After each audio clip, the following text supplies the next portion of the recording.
امام اہل سنت رحمۃ اللہ تعالی علیہ نے لکھا کہ علم ذاتی اللہ عز و جل سے خاص ہے، اس کے غیر کے لیے محال ہے۔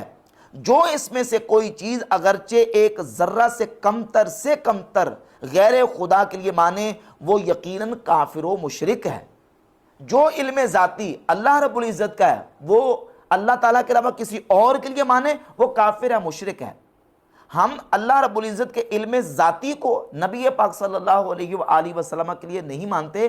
بلکہ اللہ تعالیٰ نے جو نبی پاک علیہ السلام کو علم عطا کیا ہے حضور کے لیے عطائی علم غیب مانتے ہیں، اور حضور کا علم اللہ رب العزت کے علم کے ساتھ اس کا کوئی مقابلہ نہیں ہے۔ امام اہل سنت صفحہ نمبر 450 جلد 29 فتاوی رضویہ کی لکھتے ہیں، بلا شبہ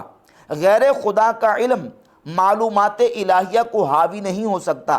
مساوی درکنار تمام اولین و آخرین و انبیاء و مرسلین و ملائکہ و مقربین سب کے علوم مل کر علوم الہیہ سے وہ نسبت نہیں رکھ سکتے جو کروڑہا کروڑ سمندروں سے ایک ذرہ سی بوند کے کروڑویں حصے کو، کہ وہ تمام سمندر اور یہ بوند کا کروڑواں حصہ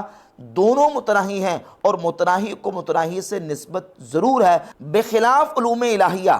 کہ غیر متناہی در غیر متناہی ہیں، اور مخلوق کے علوم اگرچہ عرش و فرش شرق و غرب و جملہ کائنات از روز اول تا روز آخر کو محیط ہو جائیں، آخر متناہی ہیں کہ عرش و فرش 2 حدیں ہیں، روز اول و روز آخر 2 حدیں ہیں، اور جو کچھ 2 حدوں کے اندر ہو سب متناہی ہے۔